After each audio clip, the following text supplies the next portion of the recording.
Un gusto, mis hermanos, poder saludarles nuevamente. En este momento, una pequeña cápsula sobre la demonología. En este momento vamos a hablar sobre qué es la posesión demoníaca. La posesión demoníaca o posesión diabólica es el acto paranormal en el que uno o varios demonios pueden poseer el cuerpo de un ser humano.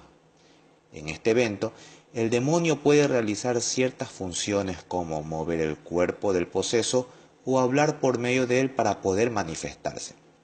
Es preciso, mis hermanos, aclarar dos puntos. Primero, que el demonio no se une al cuerpo de la persona, es decir, no se encuentra consustancialmente unido, una misma esencia, no.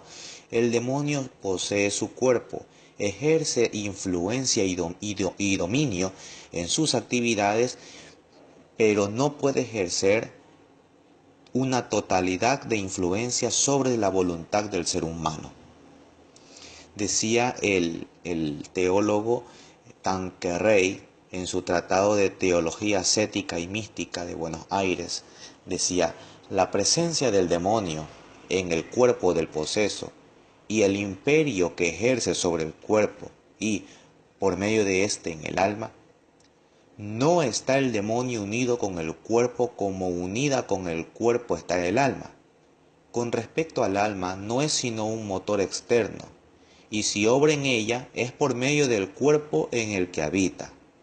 Puede obrar directamente en los miembros del cuerpo y hacerlo ejecutar toda clase de movimientos. Indirectamente obra en las potencias, en cuanto éstas dependan del cuerpo para sus operaciones. Efectivamente, el demonio no puede poseer jamás el alma del ser humano. El segundo punto es ese: el demonio no puede poseer el alma del individuo. El alma es libre y voluntaria, tal como dice el padre José Antonio Fortea, exorcista y demonólogo. Una persona puede estar poseída, pero al mismo tiempo puede estar en gracia de Dios. Esto sería oportuno, hermanos, preguntar: ¿cómo puede estar una persona poseída y al mismo tiempo en gracia de Dios? ¿Acaso Dios no permite la posesión en el individuo para que éste tenga un acto de arrepentimiento y conversión? Efectivamente, mis hermanos, Dios permite la posesión demoníaca porque este evento al final, es decir, después de realizarse el exorcismo, tendrá buenos frutos, como la conversión del poseso, y si éste ha vivido en pecado mortal, por supuesto, una absolución de todos sus pecados. Pero aquí viene otra pregunta: ¿y si la persona vive en estado de gracia, cómo ésta puede haber quedado posesa?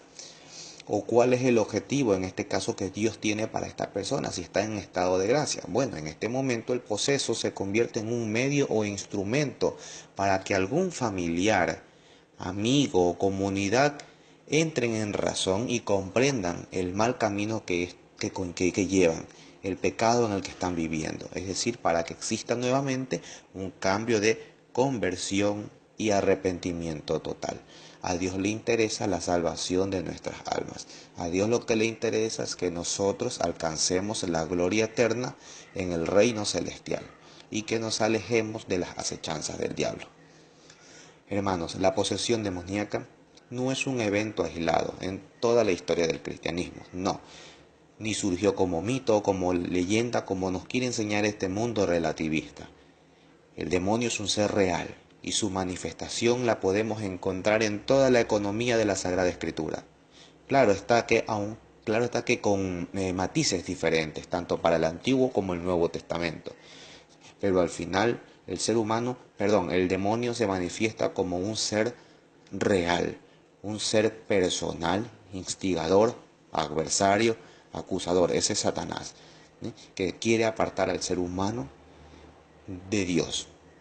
Vamos a abrir la Biblia.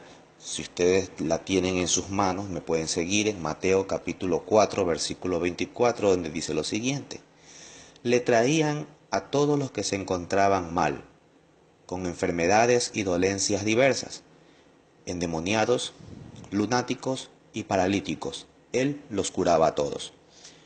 Hermanos, observe que Mateo hace una clara distinción entre una enfermedad física, nombra al paralítico, Una enfermedad mental, nombra lunático, y una posesión demoníaca, llamado endemoniado. Esto nos permite entender que la posesión demoníaca era una realidad existente en la religión judía y que un endemoniado no implicaba a un enfermo mental o físico. Esto lo podemos corroborar si leemos Mateo capítulo 10, versículo 1 y en el versículo 8. En el versículo 1, mis hermanos, si ustedes me siguen, se expone claramente las siguientes palabras: expulsar demonios inmundos y curar toda dolencia. Vemos nuevamente una clara distinción entre una enfermedad física y una posesión demoníaca. En el versículo 8, Mateo narra estas palabras: curad enfermos, resucitar muertos, purificar leprosos y expulsar demonios. Esta era la misión que le daba Jesús a los 12 apóstoles. Vemos nuevamente curar de enfermos, resucitar muertos, purificar leprosos y expulsar demonios. Entonces, las enseñanzas que nos deja los evangelios sinópticos, en este caso el evangelio de según San Mateo, es que la posesión demoníaca era llevada a cabo por un ente espiritual deformado, maléfico, demoníaco, que no tiene nada que ver con una enfermedad corporal, que si bien es cierto el demonio puede producir enfermedades corporales, pero bajo ningún concepto una enfermedad corporal puede ser sinónimo de posesión. Un demonio es un ser espiritual de naturaleza angélica, creado por Dios, perfectos e inteligentes en su primer momento, pero que se deformaron por su propia voluntad. Este tormento eterno de no poder regresar a Dios es lo que le atormenta, valga la redundancia. Por eso sienten rabia y odio y buscan la manera en que la humanidad o a la humanidad le suceda exactamente lo mismo que a ellos. Ellos los han perdido todo y quieren que el hombre también lo pierda todo. Por eso nuestra lucha es contra seres espirituales, demoníacos, potestades, virtudes, tronos y dominaciones, como dice el apóstol San Pablo en su epístola a los Efesios. Para determinar una posesión demoníaca es necesario considerar varios puntos, mis hermanos, para que no quede la menor duda. Primero, en una posesión demoníaca va a haber un rechazo a los sacramentales, es decir, a las imágenes de santos, la Virgen, una cruz, la Biblia, agua bendita. 2. Va a haber etapa de histeria y furia, odio y blasfemia hacia Dios y todo lo que es sagrado. Esta furia va acompañada de una fuerza anormal. El poseso se vuelve bien fuerte y, como dice el Evangelio con respecto a un poseso, rompía las cadenas con las que lo sujetaban. En pacientes ancianos con síndrome del ocaso existe este evento, pero jamás, mis hermanos, acompañado de los restantes que ya se han mencionado y los que voy a mencionar.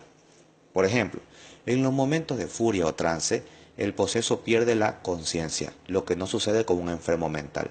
Este evento puede confundirse con la llamada cambio de conducta en las enfermedades mentales. Sin embargo, esto no pasa a mayores. En cambio, en la posesión demoníaca, la segunda personalidad, es decir, la personalidad del demonio, se manifiesta en su máximo esplendor y supera a la primera personalidad.